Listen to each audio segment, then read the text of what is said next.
नमस्कार दोस्तों, ज्योतिष में चंद्रमा को मन का कारक माना जाता है। तो अगर आपकी कुंडली में चंद्रमा की दशा खराब है या चंद्रमा शुभ स्थिति में नहीं है तो कई परेशानियों का सबब बन सकता है। इसके लिए जरूरी है चंद्रमा के बेहतर उपाय करना। आज मैं आपको जानकारी दूंगा कि चंद्रमा अगर आपकी कुंडली में कमजोर है, जिसके कारण आपकी मति भ्रमित रहती है, मन में भय रहता है, एपिलेप्सी के दौरे पड़ते हैं, मानसिक असंतुलन है, डिप्रेशन रहता है, डर लगता है, नेगेटिव थॉट्स आते हैं, सुसाइडल टेंडेंसी आती है, बार बार मरने की इच्छा होती है, कोई चीज़ अच्छी लगती नहीं है, आप बहुत मेहनत करते हैं उसका रिजल्ट नहीं मिलता। ये चंद्रमा की कमजोरी होती है। आज मैं आपको ये बताऊंगा कि अगर ऐसा है तो आपके जीवन में इसका क्या प्रभाव हो सकता है, ये बताऊंगा। और इसका उपाय क्या करना है ये भी मैं बताऊंगा आपको। इसके उपाय करने से कैसे बेनिफिट मिलेगा ये भी आपको बताऊंगा। लेकिन आपसे निवेदन करूंगा, हमारा YouTube channel doctor HS. Rawat के नाम से, आप इसको सब्सक्राइब करें, नोटिफिकेशन बेल को भी दबाएं और वीडियो को ज़्यादा से ज़्यादा शेयर करें लोगों को जो लाभ मिले। मैंने इसमें लिखा है कि चंद्रमा का एक छोटा सा उपाय आपके करोड़ों लोगों के जीवन को बदल सकता है। करोड़ों लोग डिप्रेशन में हैं, करोड़ों लोगों के अंदर तनाव है।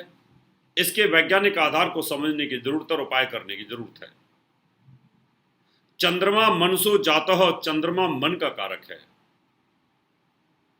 ये 5 इंद्रियों को चलाता है और कुंडली के अंदर चंद्रमा जहां होता है वही हमारी राशि भी होती है।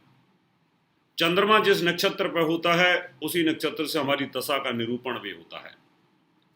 किसी का कुंडली में चंद्रमा कमजोर हो गया, 14 को, अमावस्या को, प्रतिपदा को कोई व्यक्ति पैदा होता है तो उसका चंद्रमा कमजोर होता है।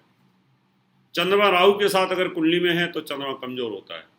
चंद्रमा शनि के साथ विषयोग बना के बैठा है तो कैंसर जैसी बीमारियां, नर्वस सिस्टम जैसे कमजोरी होना, पैरों में दर्द, सूजन की बीमारी, टांगों में दर्द बने रहना, ब्लड में इन्फेक्शन रहना, वाइट सेल्स खराब हो जाना, ये मून का कारण होता है। हमारे ऋषि इस विज्ञान को जानते थे। वो जानते थे कि चंद्रमा जो है, जिस व्यक्ति का कमजोर हो जाएगा उसकी 5 इंद्रिय कमजोर हो जाएंगी और ज्योतिष के अंदर उस व्यक्ति का मानसिक असंतुलन खराब हो जाता है। कितने लोग ऐसे होते हैं जिनका चंद्रमा कमजोर होता है लेकिन बड़ा ज्ञान होता है ज्योतिषियों को, लेकिन स्पीच नहीं दे सकते। कितने नेता बड़े दिमाग के तेज होते हैं लेकिन चंद्रमा कमजोर होने के कारण मंच पर खड़े होते कांपना शुरू हो जाते हैं। कितने बड़े बड़े लेखक होते हैं जो बहुत अच्छा लिख सकते हैं लेकिन वो स्पीच नहीं दे सकते। कितने बड़े बड़े डॉक्टर हैं जो बहुत अच्छे सर्जन होते हैं लेकिन उनको बोला जाए 2 शब्द बोल दो लेकिन बोल नहीं सकते। ये चंद्रमा की वजह से होता है। और जिनका चंद्रमा पूर्णिमा का होता है वो बहुत दिलेर होते हैं, बहुत लीडर बन जाते हैं, लीडिंग क्वालिटी होती है। तो आज मैं आपको यही जानकारी देने वाला हूं कि व्यक्ति के जीवन में चंद्रमा का बहुत बड़ा रोल है। जब हम कुंडली मिलाते हैं तो ये देखते हैं कि लड़की साइको तो नहीं है, लड़का साइको तो नहीं है। इन चीज़ों की हम आपको जानकारी देते हैं। मिलाते वक्त भी इन चीज़ों का ध्यान रखा जाता है। कुंडली मिलान में चंद्र राशि नक्षत्रों के ऊपर ही सारा डिपेंड होता है। कुंडली मिलान का पूरा टॉपिक इसी को डिपेंड करता है। अब मैं उस विषय पे आता हूं कि हमारे ऋषि मुनि बड़े ज्ञानी थे और वो इस बात को समझते थे, इसलिए गुरुकुल होते थे पहले, कॉन्वेंट स्कूल नहीं थे। उन गुरुकुलों के अंदर जो आचार्य होते थे गुरुकुल के, उनको पता होता था तो वो हमेशा बच्चे को मजबूत स्थिति में रखते थे। मैंने देखा है कि हनुमान के अखाड़े के अंदर बड़े बड़े पहलवान आते थे, उनके वहाँ एक खीर का कढ़ा बनता था पूरा, और वहाँ पर और बहुत बड़ा दही का भी एक कढ़ा जमता था। तो मैंने उनसे पूछा, एक बार उनके अखाड़े में मैं गया था, मैं कहा गुरु हनुमान जी आपके तो बड़े बड़े शिष्य हैं, सतपाल जैसे, सुशील पहलवान जैसे, आपने तो इतने इस दुनिया को ओलंपिक मेडल, एशिया मेडल दिलाए, ये इतनी बड़ी बड़ी, इतनी बड़े बड़े कढ़ा आपका, यानी 200-300 कुंटल खीर और दही बनती है। मुझे पता तो था, मैं क्या पूछता हूँ। उन्होंने कहा रावत जी पहलवान तो ताकतवर बन सकता है लेकिन इसमें अगर दिलेरी नहीं है ना तो ये 150 किलो का पहलवान भी 60 किलो के पहलवान से हार जाएगा। इसलिए इनको दिलेरी मजबूती करनी पड़ती है, मन मजबूत करना पड़ता है, वो दही और खीर से होता है। मैंने कहा वाह, तो मैं पहलवान जी से बोला मैं तो बड़ी अच्छी बात बताई आपने। लेकिन मुझे पता था कि हमारे गुरुकुलों में हर पूर्णिमा को खीर बनती है, हर अमावस्या को खीर बनती है, और वो खीर बना करके जैसे ही चंद्रमा पूर्णिमा का चंद्रमा आता है, उदय होते ही उस खीर को ओपन में रख देते थे कपड़े से ढक करके, और उसमें अमृत आता था। और चंद्रमा सफ़ेद चीज़ों का कारक है, चंद्रमा दूध का कारक है, चंद्रमा दही का कारक है, चंद्रमा मीठे में वाइट चीज़ों का कारक है, और चंद्रमा चावल का भी कारक है। अगर आप शरीर के अंदर सफ़ेद चीज़ें बढ़ाएंगे, मैंने सफ़ेद कपड़े पहन रखे हैं तो चंद्रमा का कारक है। मैं जब लाल कपड़े पहन रहा हूँ तो हो सकता है मेरा चेहरा ढीला हो जाए, लेकिन जब सफ़ेद कपड़े पहन के बोलता हूँ तो मैं टक टक टक करके बोलता हूँ, और कभी कभी जब मैं दूसरे कपड़े पहन लेता हूँ तो ढीलापन आता है। इसका मतलब ये रहा कि जो चंद्रमा है वो कहीं ना कहीं चंद्रमा मन को मजबूत करता है, और जब मन मजबूत होता है तो उस कंडीशन के अंदर हम कुछ भी कर सकते हैं। तो अगर आपका चंद्रमा राहु के साथ है तो आपको महीने में 5 बार खीर बना करके खानी चाहिए, और दूध दही का सेवन जरूर करना चाहिए।